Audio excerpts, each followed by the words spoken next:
ये कहानी है हजरत याह्या अलैहिस्सलाम की।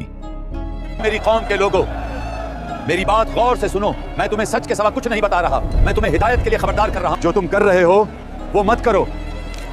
जो उन लोगों के पास भेजे गए जो हद से गुजरने वाले थे।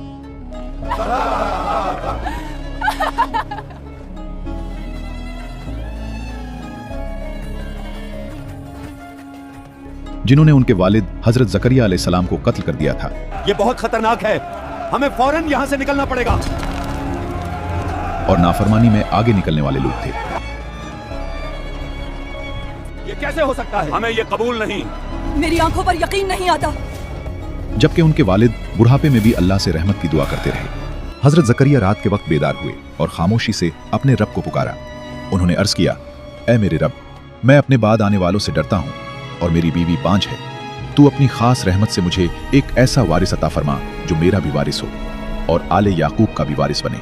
और ऐ मेरे रब, उसे अपना पसंदीदा बंदा बना दे। अल्लाह ने फरमाया, बेशक अल्लाह तुम्हें याह्या की खुशखबरी देता है, जो अल्लाह की तरफ से एक कलमे की तस्दीक करने वाला होगा, बाइज्जत होगा, औरतों से दूर रहने वाला होगा और नेक लोगों में से एक नबी होगा। हमने उसे बचपन ही में हिकमत अता की। वो एक नबी के बेटे थे और एक नेक औरत के फर्जंद थे। वो इमरान के खानदान के पोते थे, जो अल्लाह के नज़दीक तमाम ज़मानों के बेहतरीन खानदानों में से एक था। वो मरियम के करीबी रिश्तेदार और ईसा के मामू थे। उनका किरदार इस कदर बुलंद था कि अल्लाह ने उनकी ज़िंदगी के तीनों मराहिल में उन पर सलाम भेजा। उनकी पैदाइश के दिन, उनकी वफ़ात के दिन और उस दिन जब वो दोबारा जिंदा किए जाएंगे। बस सलाम हो उन पर जिस दिन वो पैदा हुए, जिस दिन वो वफ़ात पाएंगे और जिस दिन वो दोबारा उठाए जाएंगे। काफ़ी अरसा गुजर गया। हजरत ज़करिया और उनकी अहलिया की अज़दवाजी ज़िंदगी में कई मौसम आए और गुजर गए, लेकिन उनके बाग में औलाद का कोई फूल न खुला। दोनों उम्र रसीदा हो चुके थे और औलाद की उम्मीद भी मान पड़ चुकी थी। लेकिन एक रसूलुल्लाह होने के नाते हजरत ज़करिया को एक गहरी फिक्र लाहक थी। उन्हें यह परेशानी थी कि उनकी कौम अखलाकी जवाल का शिकार हो रही है, जो बनी इसराइल के शरपसंद लोगों के जरिए तेजी से फैल रहा था। लोग फजूल और नापसंदीदा कामों में मुब्तला हो चुके थे।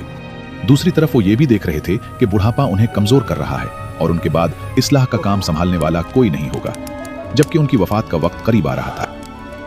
क्या हो गया? एक दिन हजरत ज़करिया बैतुल मुक़द्दस में हजरत मरियम के हुजरे में दाखिल हुए तो उन्होंने वहां कई आसमानी फल देखे।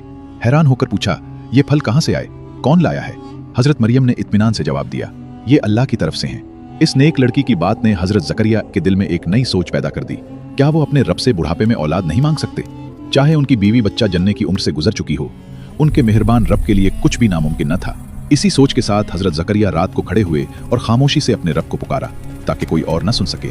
उन्होंने अर्ज किया, ऐ मेरे रब, मेरी हड्डियां कमजोर हो चुकी हैं और मेरे सर के बाल सफेद हो गए हैं। और ऐ मेरे रब, मैं कभी भी तुझसे दुआ मांग कर नामुराद नहीं हुआ। बेशक मैं अपने बाद आने वालों से डरता हूँ और मेरी बीवी बांझ है। तो अपनी खास रहमत से मुझे एक वारिस अता फरमा जो मेरा भी वारिस हो और आले याकूब का भी। और ऐ मेरे रब, इसे अपना पसंदीदा बना दे। बस फरिश्तों ने उन्हें आवाज दी जब वो इबादतगाह में नमाज की हालत में खड़े थे, बेशक अल्लाह तुम्हें याह्या की खुशखबरी देता है, जो अल्लाह के एक कलमे की तस्दीक करने वाला होगा, बाइज्जत होगा, औरतों से दूर रहने वाला होगा और नेक लोगों में से एक नबी होगा। हजरत ज़करिया ने अर्ज किया, ऐ मेरे रब, मेरे यहाँ लड़का कैसे होगा जबकि मैं बूढ़ा हो चुका हूँ और मेरी बीवी बांझ है? फरमाया गया, ऐसा ही होगा। तुम्हारा रब फरमाता है, ये मेरे लिए आसान है। मैंने तुम्हें इससे पहले पैदा किया था जब तुम कुछ भी न थे। हजरत ज़करिया, हजरत याह्या, हजरत मरियम और हजरत ईसा का खानदानी ताल्लुक आपस में बहुत गहरा था। हजरत याह्या बाद में हजरत ईसा से रिश्तेदार बने, क्योंकि हजरत ज़करिया की अहलिया, जिनका नाम ईशा था, हजरत मरियम की खाला थी। बाज़ रिवायात के मुताबिक ईशा और हजरत मरियम एक ही वक्त में हामिला थीं। ईशा ने हजरत मरियम से कहा कि उन्हें ये एहसास है कि उनके पेट में मौजूद बच्चा यानी याह्या एक दिन हजरत मरियम के पेट में मौजूद बच्चे यानी ईसा को सजदा करेगा। इस जमाने में एक दूसरे को सजदा करना जायज़ था और एहतराम की अलामत समझा जाता था। बचपन ही से हजरत याह्या अलैहिस्सलाम फजूल कामों में वक्त ज़ाया नहीं करते थे। एक बार कुछ बच्चों ने उन्हें खेलने की दावत दी तो उन्होंने जवाब दिया कि हम खेल के लिए पैदा नहीं किए गए। इससे जाहिर होता है कि हजरत याह्या अलैहिस्सलाम कम उम्री ही से अपनी जिंदगी के मकसद के बारे में संजीदा और यकसू थे, और वो मकसद अल्लाह की इबादत और उसकी खिदमत थी। अक्सर अंबिया को 40 साल की उम्र के बाद वही दी गई, लेकिन हजरत याह्या को बचपन ही में आसमानी किताब और हिकमत अता की गई। अल्लाह ताला फरमाता है, ऐ याह्या, किताब को मजबूती से थाम लो, और हमने उसे बचपन ही में हिकमत अता की।